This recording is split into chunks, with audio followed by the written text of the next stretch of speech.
성경 말씀 보겠습니다. 마태복음 5장 1절부터 12절까지의 말씀을 교독하도록 하겠습니다. 함께 보시고 교독하도록 하겠습니다. 예수께서 무리를 보시고 산에 올라가 앉으시니 제자들이 나온지라.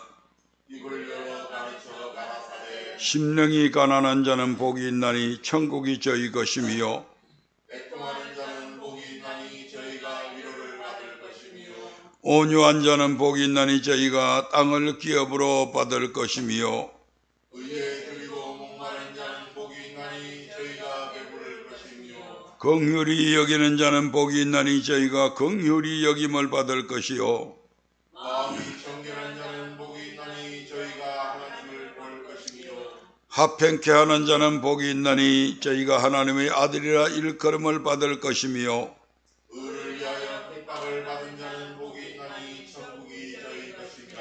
나를 인하여 너희를 욕하고 핍박하고 거짓으로 너희를 거스려 모든 악한 말을 할 때에는 너희에게 복이 있나니 기뻐하고 즐거워하라. 하늘에서 너희의 상이 큽니다. 너희 전에 있던 선지자들을 이같이 핍박하였느니라. 아멘. 오늘 우리에게 주신 본문의 말씀을 통해서 하나님은 어떤 분인가? 오늘 그 마지막 부분을 함께 말씀을 통해서 은혜 받기를 원합니다. 우리 하나님은 신령한 자에게, 심령이 가난한 자에게 복을 주시는 분이고 애통하는 자들에게 위로를 주시는 하나님이시고 온유한 자들에게 땅을 기업으로 주시는 하나님이시고 의에 줄이고 목마른 자들에게 배부르게 하시는 우리 하나님이시고 긍휼히 여기는 자는 긍휼히 여기시고 마음이 청결한 자들에게는 하나님을 볼 수 있게 만들어 주시고 오늘 7번째 복,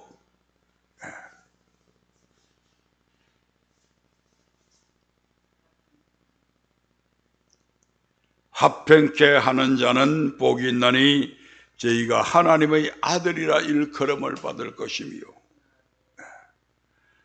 그리고 8번째 복으로서 의를 위하여 핍박을 받은 자는 복이 있나니 천국이 저희 것임이라고 하는 우리 하나님께서 8가지의 복을 우리에게 약속을 하셨는데 이 복들의 대부분이 우리의 영혼에 관한 복들임을 기억하시기 바랍니다. 영혼이 잘 되면 나머지는 자동적으로 육신의 일들은 자동적으로 잘 되게 되어 있습니다. 마태복음 5장 9절 다시 한번 더 읽어볼까요? 시작. 합행케 하는 자는 복이 있나니 저희가 하나님의 아들이라 일컬음을 받을 것이며 합행케 하는 자는 하나님의 아들이라고 일컬음을 받는다. 이 말씀은 하나님의 아들로서의 권세와 복을 누린다 이 말입니다. 우리는 더 이상 마귀의 자녀가 아닙니다. 따라서 마귀의 통치 아래 있지 않다 이 말입니다. 우리는 하나님의 통치 아래에 있고 하나님 안에서 하나님의 자녀들로서 당당하게 세상을 정복하며 다스리며 살아갈 수 있는 그런 능력을 부여받은 자들입니다.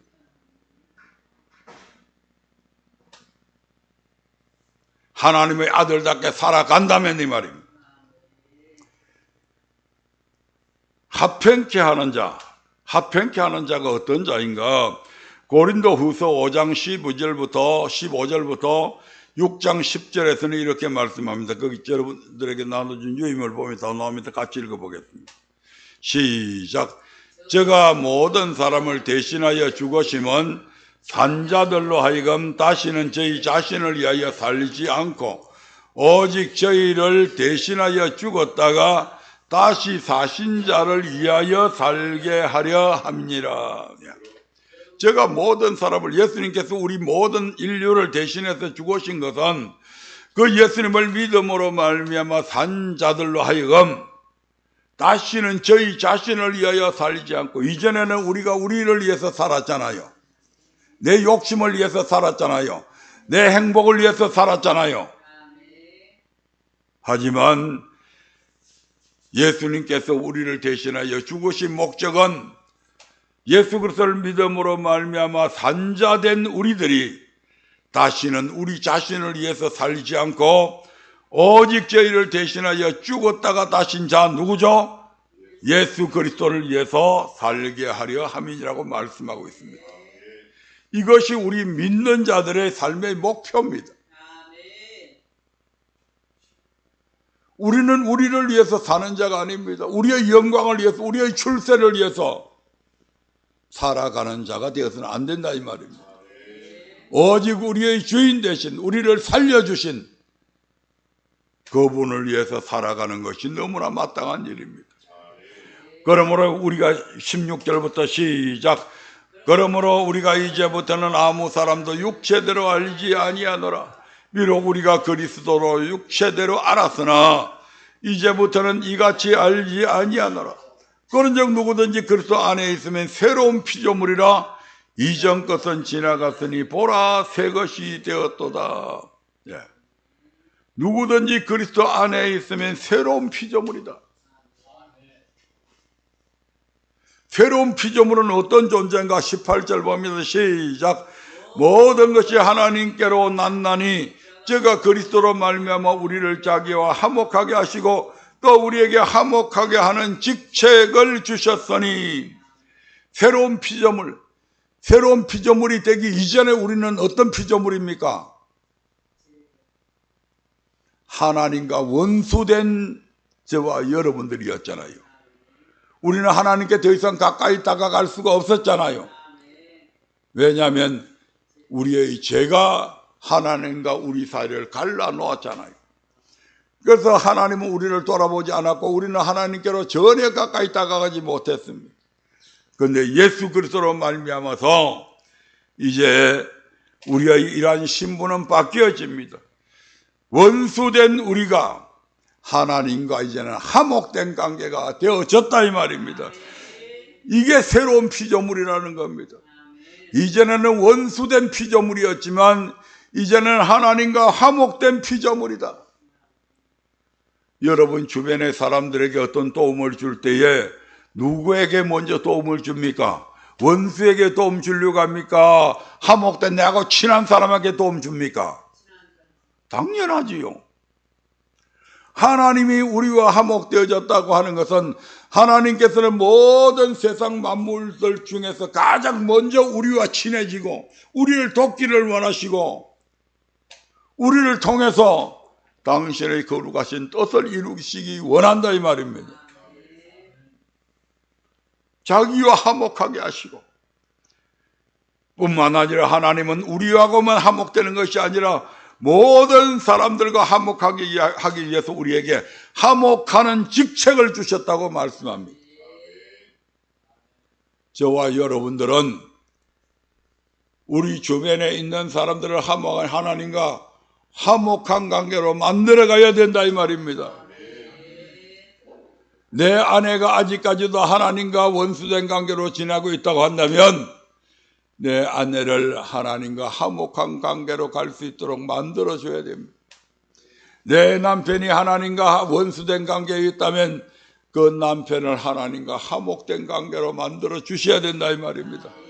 내 형제들이 하나님과 원수된 관계로 살아있는 분들이 있다면 그분들에게 주의 복음을 전해서 나처럼 그들로 하나님과 화목한 관계가 될 수 있도록 만들어 가야 된다 이 말입니다. 이것이 저와 여러분들에게 주어진 직책이라고 그러잖아요. 회사에 가도 한 회사에 다닌다고 해서 전부 다 하는 업무가 똑같은 게 아닙니다. 자기의 직책에 따라서 각자가 하는 일들이 다 다르죠. 마찬가지로 하나님께서는 하나님을 믿는 하나님과 화목된 새로운 피조물이 된 우리에게 이제는 이러한 화목하게 하는 직책을 주셔서 세상에 있는 사람들도 자기와 화목할 수 있도록 만들어 달라고 우리에게 부탁을 했다고 말씀합니다. 19절부터 봅니다. 시작. 이는 하나님께서 그리스도 안에 계시사 세상을 자기와 화목하게 하시며 저희의 죄를 저희에게 돌리지 아니하시고 화목하게 하는 말씀을 우리에게 부탁하셨느니라. 아직도 하나님과 원수된 관계에 있는 사람들은 그들의 죄 때문에 멸망당할 수밖에 없잖아요. 그런데 우리 하나님과 화목하게 되어지면 그들의 죄를 우리 하나님께서 그들에게 돌리지 아니하시고 누구에게 돌렸다고요? 예수님께 돌려서 그 예수님이 십자가에 못 박혀 죽으셨잖아요. 저와 여러분들의 죄를 우리에게 돌리지 않은 것 같이 하나님께서도 세상 사람들이 저지른 아직도 믿지 않는 사람들이 저지르고 있는 그런 원수된 죄들을 저들에게 돌리지 아니하고 화목하게 하는 그러한 말씀을 우리에게 부탁을 하셨답니다. 20절 봅니다. 시작. 이러므로 우리가 그리스도를 대신하여 사신이 되어 하나님이 우리로 너희를 권면하시는 것 같이 그리스도를 대신하여 강구하노니 너희는 하나님과 화목하라. 21절. 하나님이 죄를 알지도 못하신 자로 우리를 대신하여 죄를 삼으신 것은 우리로 하여금 죄 안에서 하나님의 의가 되게 하려 하심이니라. 우리가 예수 그리스도로 말미암아 하나님의 의가 되었듯이, 아멘. 의롭지 않은 우리가 예수 그리스도를 믿음으로 말미암아 하나님께서 우리를 의롭다고 인정해 주셨잖아요. 하나님의 의가 되게 하려 하십니다. 6장 1절, 2절, 3절 봅니다. 시작. 우리가 하나님과 함께 일하는 자로서 너희를 권하노니 하나님의 은혜를 헛되이 받지 말라. 가라사대 내가 은혜 베풀 때에 너를 듣고 구원의 날에 너를 도왔다 하셨으니 보라 지금은 은혜 받을 만한 때요 보라 지금은 구원의 날이로다. 우리가 이 직책의 해방을 받지 않게 하려고 무엇이든지 아무에게도 끄리끼지 않게 하고, 아멘. 우리가 받은 직책이 뭐라고요? 화목하게 하는 것인데 이 화목하게 하는 직책이 해방을 받지 않게 위해서 무엇이든지 아무에게도 끄리끼지 않게 해야 된다. 즉 우리의 잘못된 말과 행동을 통해서 우리가 그런 사람에게 예수 믿으세요 그러면 그 사람 예수 믿겠어요? 안 믿죠? 그러니까 우리가 다른 사람들한테 끄리낌이 되고 아이고 저거 언제 보니까 저것도 뭐 술집에 가서 뭐 어떻게 하던데 저것도 무슨 짓 하던데 이런 게 그 사람들 눈에 띄면 이 화목하게 하는 직책이 해방을 받게 되겠죠. 아이고 저것도 예수쟁이라고 저런 예수 난 안 믿어. 이렇게 되는 거예요. 어느 날 목사님이 어떤 가정을 신방을 갔다고 그러지 않습니까? 그 아내는 교회 열심히 다니는 분이었고 남편은 안 믿는 사람이었습니다. 이 안 믿는 남편이 목사님께 물어봤다고 그러잖아요. 목사님, 우리 집사람 저거 천국 갑니까? 보니까 이 목사님이 천국 가요. 그러니까 그러면 나 예수 안 믿을랍니다. 평상시 때에 그 남편에게 끄리끼는 일들을 얼마나 많이 했냐 이 말입니다. 저렇게 예수 믿어서 천국 간다면 나는 그런 예수 안 믿겠다 이 말이에요. 그러한 분들이 되지 않기를 주의 이름으로 축원드립니다. 자, 8번째 복입니다. 오늘 빨리 마칠 겁니다. 5장 10절 말씀 같이 읽어봅니다. 시작. 어를 위하여 핍박을 받은 자는 복이 있나니 천국이 저희 것임이라. 예수님이 가르치신 영생의 말씀을 전하면 반드시 핍박받습니다. 하지만 염려할 필요는 없습니다. 하늘에서 너희의 상이 크다고 얘기합니다. 여기서 어를 위하여 핍박을 받는다고 하는 것은 예수 믿고 고백하고 예수 교회 다니는 것도 다 포함됩니다.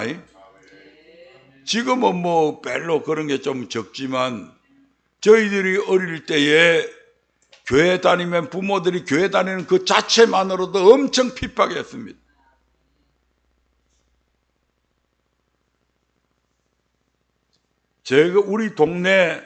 우리 동네가 섬이었는데요. 그 옆에 다른 우리 섬보다 조금 큰 섬이 있었는데 그 섬에서는 어떤 그 자매님이 교회 다닌다고 해가지고 얼마나 부모들이 대문도 열어주지 아니하고 해서 그 시골에 가면 옛날에 쪽문 뒤에 있잖아요. 그 틈새로 해서 기어서 교회로 갔답니다. 그래서 교회 간 걸로 알고 나중에 집에 와서 이거 도저히 이거는 뭐 문을 닫아도 안 되고 안 되겠다 해가지고 그 부모들이 그 처녀를 머리를 빡빡 밀어서 바리깡 돼가지고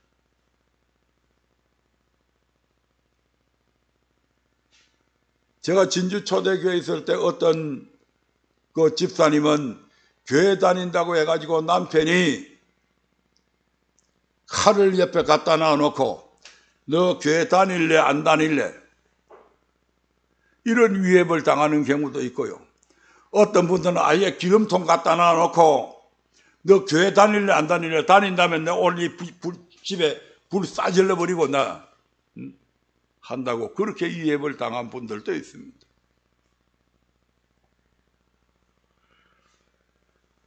어를 위하여 핍박을 받은 자는 복이 있다. 이런 자들에게 천국이 저희 것이 되는 것입니다. 아멘. 로마서 8장 16절부터 17절의 말씀에 이렇게 말씀하고 있습니다. 거기 같이 유임을 봅니다. 시작. 성령이 친히 우리 영으로 더불어 우리가 하나님의 자녀인 것을 증거하시나니 자녀이면 또한 후사 곧 하나님의 후사요 그리스도와 함께한 후사니 우리가 그와 함께 영광을 받기 위하여 고난도 함께 받아야 될 것이니라. 많은 그리스도인들이 하나님에 계시는 저 영광의 나라 천국에 가기를 소망하면서도 오늘날의 수많은 그리스도인들은 그리스도와 함께 고난받기를 싫어합니다.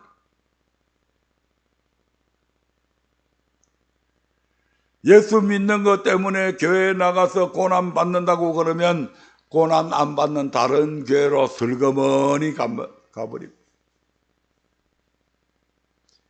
교회 건축한다고 그러면 아이고 내가 또 건축하면 건축헌금 또 내놔야 되겠네 가지고 슬그머니 도망가버리는 그런 사람들도 많이 있습니다.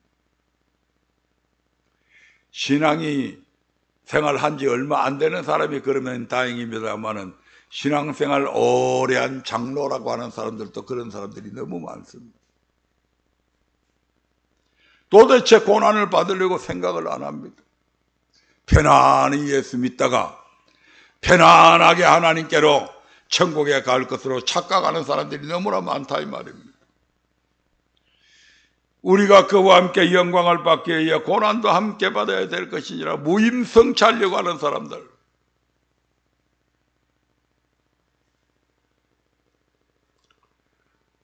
고난 없는 영광이 있을 수가 없잖아요. 세상 이치도 그렇습니다. 공부도 안 했는데 수석이 됩니까? 잠잘 거 다 자고 놀 거 다 놀고 그러면서 우수한 대학 가기를 원한다면 그 녀석은 정신상태가 뭐가 잘못된 거잖아요. 아무 일도 안 하는 것들이 부자 되기를 원하면 그건 잘못된 거잖아요.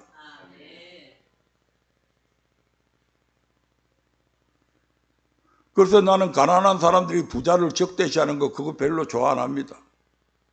그 사람이 부자 되기까지 얼마나 피나는 노력을 했고 남보다 더 열심히 일했고 남보다 더 땀 흘려 수고했는가를 알기 때문에 그렇습니다.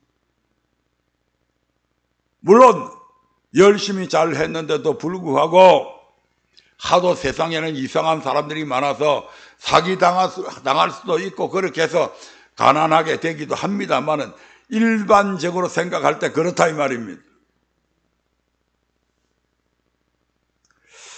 왜 예수 잘 믿으면 고난을 받게 될까요? 바로 주님의 가치관과 우리 사람들의 가치관이 다르기 때문에 그렇습니다.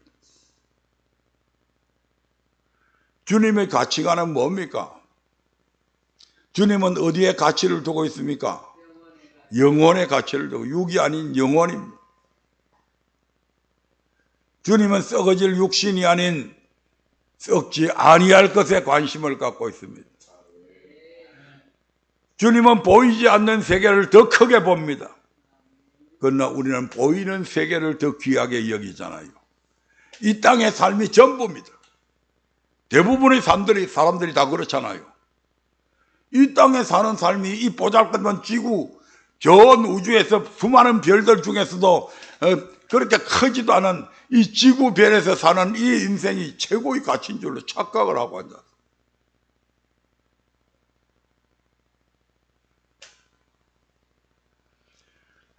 유유상종이라는 말이 있죠.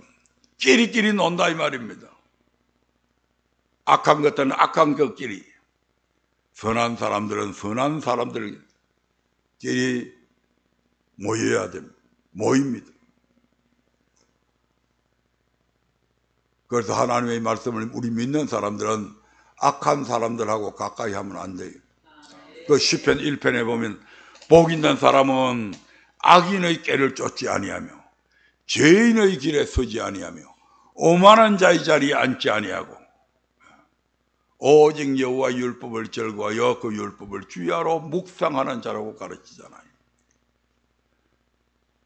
아브라함의 조카인 롯이라고 하는 사람이 있었죠.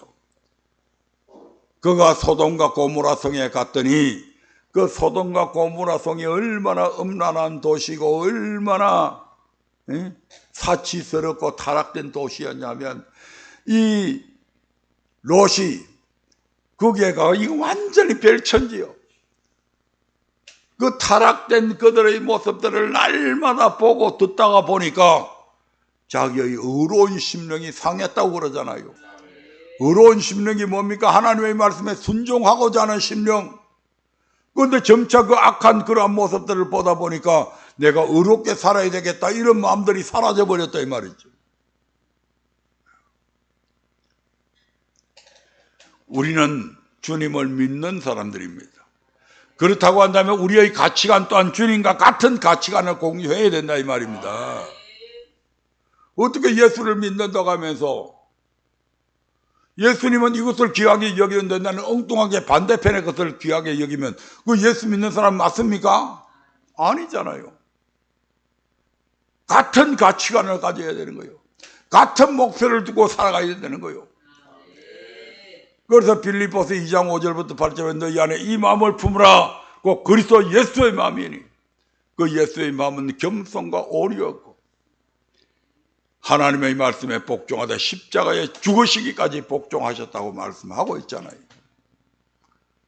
하나님의 말씀에 죽기까지 복종하는 마음, 그 죽음으로서 끝이 난다면 허무한 것이 되겠죠. 그러나 그 죽음으로서 끝이 나는 것이 아니고 그 고난의 죽음으로 말미암아 예수님이 영광의 자리에 오르셨잖아요. 모든 이름 위에 뛰어난 이름을 주사 모든 만물을 예수님의 발 아래 무릎 꿇게 만드셨잖아요.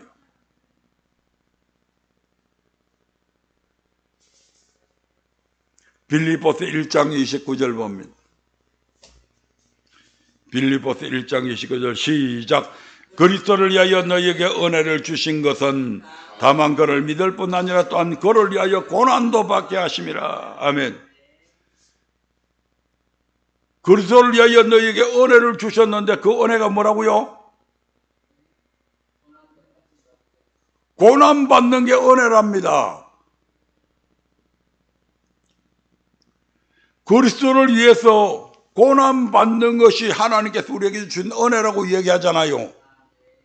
안 믿어지세요?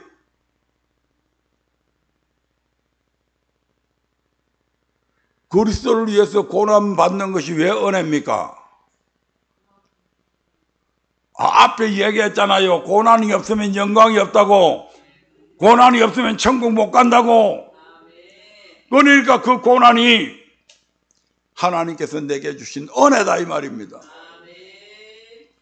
디모데후서 3장 12절 봅니다. 시작. 무릇 그리스도 예수 안에서 경건하게 살고자 하는 자는 핍박을 받으리라. 못된 짓 하는 사람들, 경건하게 살지 않는 사람들 속에서 하나님 말씀대로 경건하게 살고자 하면 저 새끼 지금 또 저 짓을 한다고, 지만 똑똑한 척 한다고, 지만 어려운 척 한다고, 이런 비난들 손가락질 받잖아요. 그 도둑질하는 놈들 세계 들어가면 다 같이 도둑질 해줘야 되는데, 조폭들 세계에 들어가면 조폭들처럼 뚜들 빼고 남 물건들 갈취하고 하는 일에 합류해야 되는데, 그거 안 하면 비난받잖아요. 처벌받잖아요.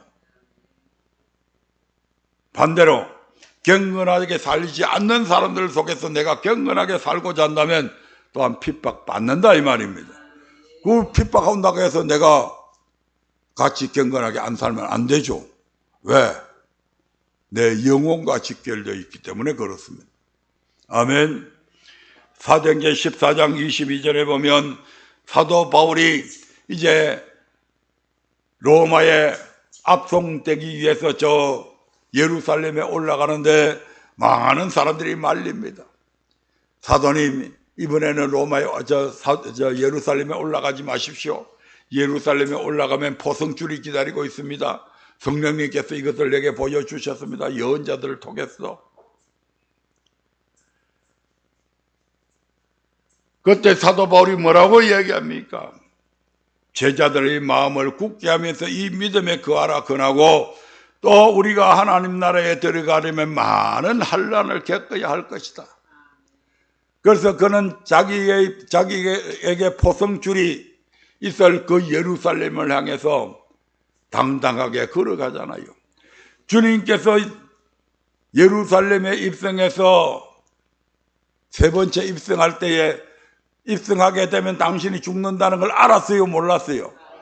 십자가에 달릴 것 알았어요, 몰랐어요? 알았잖아요. 알았음에도 불구하고 나가잖아요. 왜? 그것이 하나님의 명령이기 때문에. 사도 바울의 심정도 그렇다 이 말입니다. 내게 포성줄이 기다리고 있던, 내게 죽음이 기다리고 있던, 내가 하나님을 위해서는 그 어떤 것도 감수하리라. 그거 올라가잖아요. 그래서 죄수 아닌 죄수가 되어가지고 저 로마에까지 압송이 되는데, 왜? 내 재판 사도 바울이 항소를 해가지고 내가 로마 황제에게서 재판받겠다 해가지고, 그래서 할 수 없이 이 사도 바울이 로마로 압송되잖아요. 그 로마로 압송되는 과정에서 배 안에서도 전도했고, 로마의 당도에서도 당장에 로마의 황제 앞에 선 것이 아니고 가택에 연금을 해놔놓고 있을 때도 많은 사람들이 그를 찾아왔는데, 그 속에서도 사도 바울은 복음을 전하잖아요. 우리가 하나님 나라에 들어가려면 많은 환난을 겪게 되고, 예수 믿으면 모든 것이 태평성대가 이루어지는 건 아닙니다. 믿음의 연륜이 쌓여가면 쌓여갈수록 거기에 따르는 고난들이 있다 이 말입니다. 왜? 그 고난을 통해서 나로 하여금 하나님의 말씀에 더 잘 순종하라고. 그래서 우리가 천국에 가는 거다 이 말입니다. 네, 데살로니가 후서 1장 3절부터 7절의 말씀을 읽고 마치겠습니다. 같이 읽어봅니다. 시작. 형제들아, 우리가 너희를 위하여 항상 하나님께 감사할지니 이것이 당연하면 너희 믿음이 더욱 자라고 너희가 다 각기 서로 사랑함이 풍성함이며, 그리고 너희의 참는 모든 핍박과 환난 중에서 너희 인내와 믿음을 인하여 하나님의 여러 교회에서 우리가 친히 자랑함이라. 이는 하나님의 공의로운 심판의 표요 너희로 하여금 하나님 나라에 합당한 자로 여기심을 얻게 하려 함이니, 그 나라를 위하여 너희가 또한 고난을 받으리니 너희로 환난받게 하는 자들에게는 환난으로 갚으시고 환난받는 너희에게는 우리와 함께 안식으로 갚으시는 것이 하나님의 공이시니, 주 예수께서 저의 능력의 천사들과 함께 하늘로부터 불꽃 중에 나타나실 때에. 참 데살로니가 교인들의 믿음은 참 좋았습니다. 그래서 사도 바울은 이 데살로니가 교인들의 신앙을 늘 칭찬해 왔습니다. 4절에 보니까 그리고 너희의 참는 모든 핍박과 환난 중에서, 핍박이 온다고 해서, 환난이 온다고 해서 참지 못하고 믿음을 배반해버리고 나 예수 안 믿을래요 이렇게 한 것이 아니었다 이 말입니다. 너희의 참는 모든 핍박과 환난 중에서 너희가 인내했다. 그리고 끝까지 주가 그리스도시여 살아계신 하나님의 아들이라고 고백하면서 신앙생활을 했다. 아멘.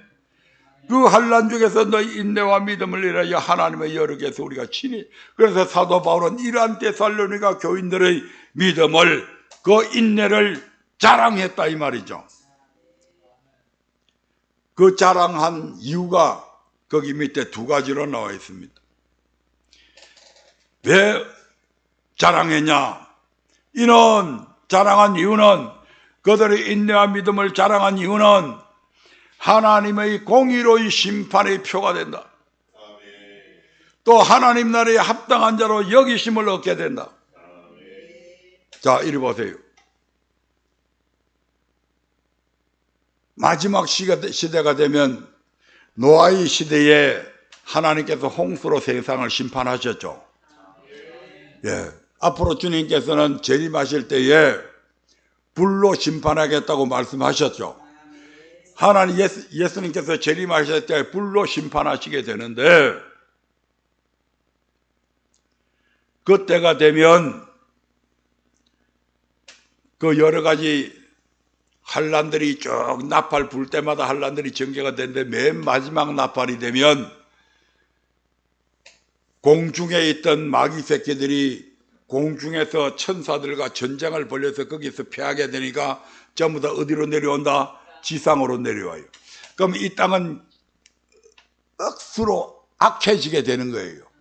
이때까지는 마귀는 우리에게 어떻게 역사했냐? 말씀을 미혹하는 존재로서 역사했어요. 그런데 이 마귀들이 이제 진짜로 지상에 딱 내려와 버리면 그때부터는 말씀을 미혹하는 것만 하는 것이 아니고 실질적으로 힘을 행사하게 되는 겁니다. 그래서 마귀가 직접 하지 않고 누구에게? 짐승에게 자기가 가지고 있는 모든 권세와 능력을 이 짐승에게 줍니다. 그래서 이 짐승이 나타나 가지고 예수 믿는 사람들과 싸워서 이기게 됩니다. 그래서 이 짐승이 모든 교회들을 다, 이 대한민국 교회 말고 전 세계에 있는 교회들을 이 짐승이 다 장악하게 됩니다. 그런데 이 짐승은 죽게 됩니다. 그러다가 후에 다시 살아나게 되는데, 이 짐승이 죽고 나자 또 다른 짐승이 거기에서 나옵니다. 이 짐승이 나와서 하나님 믿는 자들을 핍박을 하게 되는데, 그때의 핍박은 그냥 비난하거나 옥에 가두거나 이런 정도가 아니고 다 죽여버립니다. 그래서 그때가 되면 어떤 일들이 있냐 하면 666표라는 것을 짐승이 받게 만듭니다. 이 짐승은 어디에서부터 태어나냐? 복제인간으로 태어납니다.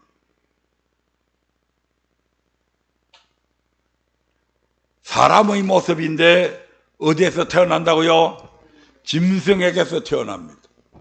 그래서 사람이기도 하고 짐승이기도 한데 짐승에게서 났기 때문에 짐승이다 이 말입니다. 그래서 그때가 되면 이 666표를 줘서 모든 사람들로 하여금 이 666표가 없으면 매매를 못하게 만듭니다. 자, 여러분의 재산이 10억이 있습니다. 부동산이 1000억 정도 됩니다. 주식이 삼성, SK 주식이 1000만 주나 갖고 있습니다. 그거 팔 수 있어요? 그거 갖고 빵 한 쪼가리 살 수 있어요? 없습니다. 그때가 되면 666표라는 것을 어디에 받게 하냐면 오른손이나 이마에 받게 합니다. 은행에 갔든지 마트에 가든지 물건을 사려 하면 그때는 화폐가 통용이 안 됩니다.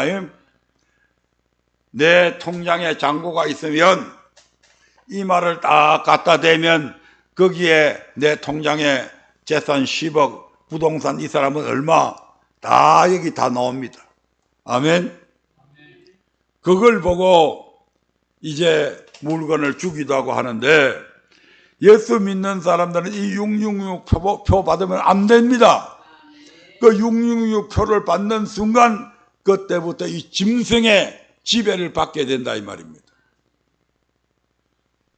그러면 예수 믿는 사람들 어떻게 살아요? 도저히 일반적인 생활을 할 수가 없죠. 자녀들 학교도 못 보냅니다.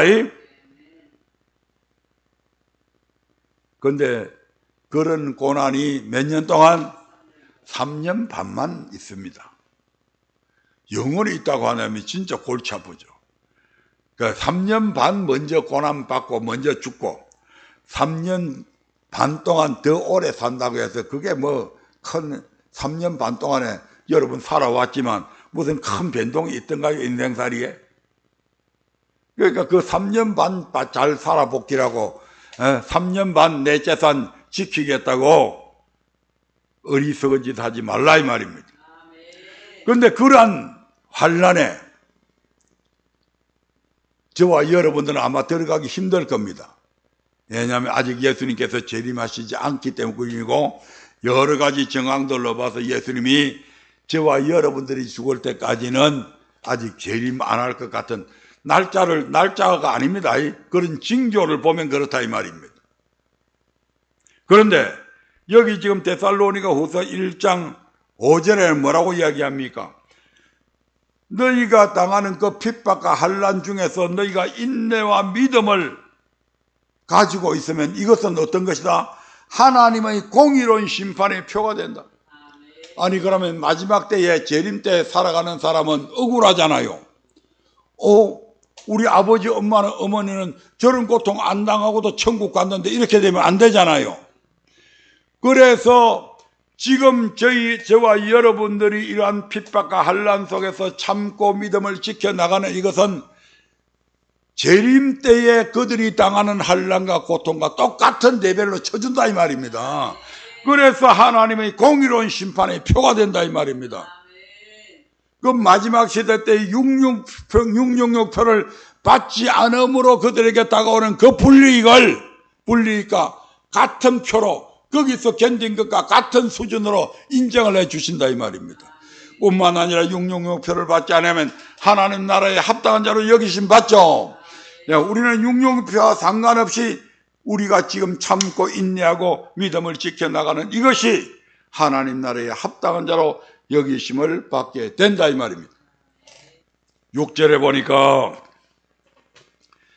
너희로 환난받게 하는 자들에게는 환난으로 갚으시고 환난받는 너희에게는 우리와 함께 안식으로 갚으시는 것이 하나님의 공이시니. 여러분들 그 나눠준 유인물에 보면 밑에 예라고 하는 게 없을 겁니다. 넣으세요. 가로 열고 예 가로 닫고. 누가복음 16장 19절부터 25절 적으세요. 예십니다. 예. 누가복음 16장 19절부터 25절 부자와 나사로의 비유 이렇게 적었어요. 부자와 나사로의 비유. 그리고 부자 뗀뗀하고 좋은 것 학살패가지고 고민 마침표 찍고 나사로 뗀뗀 고난 그리고 화살표 위로 썰러시 이것이 하나님의 공의 이렇게 딱 적어 놓았어요. 자, 그럼 누가복음 16장 19절부터 25절 한번 보겠습니다. 자, 같이 읽겠습니다. 시작. 한 부자가 있어 자색 옷과 고운 베옷을 입고 날마다 호화로이 연락하는데 나사로라 이름한 한 거지가 흔대를 앓으며 그 부자의 대문에 누워 부자의 상에서 떨어지는 것으로 배불리려 하며 심지어 개들이 와서 그 헌대를 핥더라.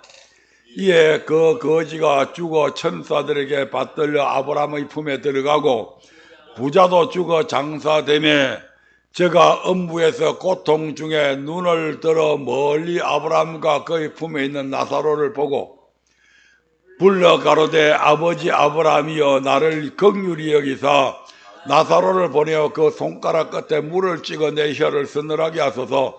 내가 이 불꽃 가운데서 고민하나이다. 아브라함이 가로되 예 너는 살았을 때에 내 좋은 것을 받았고 나사로는 고난을 받았으니 이것을 기억해라. 이제 저는 여기서 위로를 받고 너는 고민을 받느니라. 아멘. 환난 받는 너희에게는 우리와 함께 안식으로 갚으시는 것이 하나님의 공이다. 너희로 환난 받게 하는 자들에게는 환난으로 갚으시고. 자, 부자와 나사로가 있습니다. 나사로는 거지였고 부자는 여전히 부자였습니다. 그 나사로는 처음부터 가난뱅이가 거지가 아니었습니다. 두 사람에게 하나님께서 재물 얻을 능을 주셔서 부자가 되었습니다. 그런데 이 부자는 날마다 호화로이 연락했다, 파티했다, 연회, 날마다 파티하면서 고운 옷을 입고 자색옷은 굉장히 좀 높은 그런 풍경을 예시합니다. 그래서 날마다 귀빈들 초청해서 맛있는 조리사 데리다가 맛있는 음식을 잔뜩 차려놔 놓고, 와인, 쨍그랑 소리 나는 와인 막 마셔가면서 맛있는 불고기 파티하면서 맛있는 생선회 먹으면서 날마다 호화로이 연락했다. 그렇게 자기 인생을 살아갔다 이 말입니다. 참 행복한 삶이죠. 그런데 이 부자는, 나사로는 자기가 가지고 있는 그 재산을 가지고 교회를 위해서 또 어렵고 힘든 사람들을 위해서 다 이렇게 나눠주다 보니까 가난뱅이가 됐습니다. 교회를 건축한다기에 한번 헌금을 냈는데 또 다른 사람이 내지 않으니까 아직도 교회의 빚이 그대로 있으니까 또 자신이 그것을 갖고 해서 거지가 되었어요. 먹을 것이 없어서 부자의 상에서 떨어지는 부스러기를 먹고 살 정도로. 그러다 보니까 온몸에 종기고 뭐고 나가지고 뻑뻑 긁다가 보니까 헌대가 생기고 개들이 와가지고 그 종기난 그곳을 핥게 되는 이런 비참한 삶을 삽니다. 그러다가 죽었습니다. 나사로도 죽고 부자도 죽었습니다. 나사로는 아브라함의 품에 갔고 부자는 음부에 갔다고 얘기합니다. 너희로 환난 받게 하는 자들에게는 환난으로 갚으시고 환난 받는 너희에게는 우리와 함께 안식으로 갚으시는 것이 하나님의 공이었다.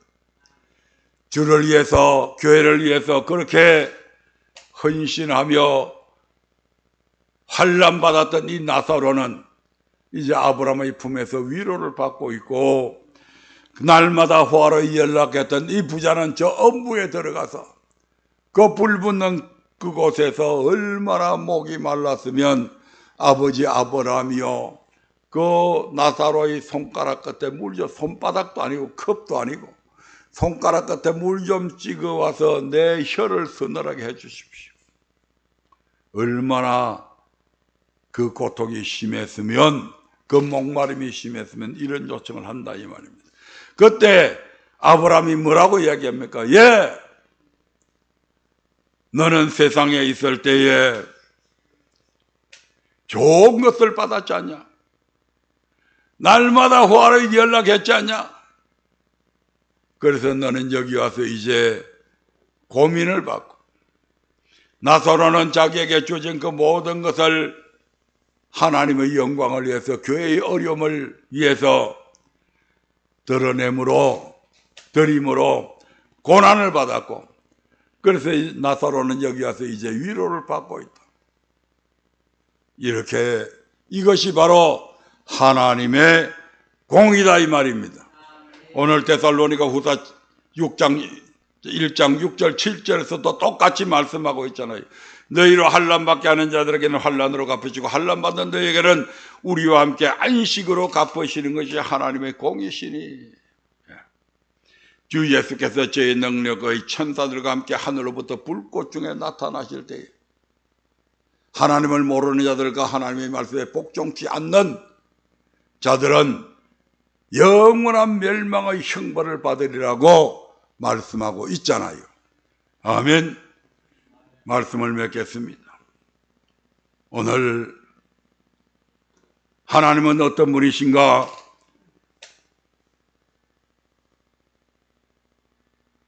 합행케 하는 자에게 복을 주시는 하나님이신데, 그렇게 합행케 하는 자들은 하나님의 아들이라고 하는 권세를 주시고, 어를 위하여 핍박한 자들에게는 천국이 저희 것이라고 분명히 말씀하고 있습니다. 그러므로 주님을 위해서, 몸된 교회를 위해서, 하나님의 말씀대로 살아가기 위해서 고난 당하는 것 때문에 좌절하거나 낭망하지 말라 이 말입니다. 하나님은 그 모습 그대로 다 기억하고 계시고 보고 계시고, 이 땅에서도 갚아주실 뿐만 아니라 저 영원한 천국에서 반드시 갚아주십니다. 아멘. 우리 하나님은 이런 하나님이십니다. 꼭 기억하셔서 이 하나님과 날마다 교제하며 살아가는 저와 여러분들 되시길 바랍니다. 다음 주에는 하나님이 어떠한 분인가를 알았다면 다음 주에는 너는 누구냐? 그리스도인이라고 하는 너는 누구냐? 너는 어떤 존재냐? 거기에 대해서 함께 은혜를 나누도록 하겠습니다. 다 같이 기도드립니다.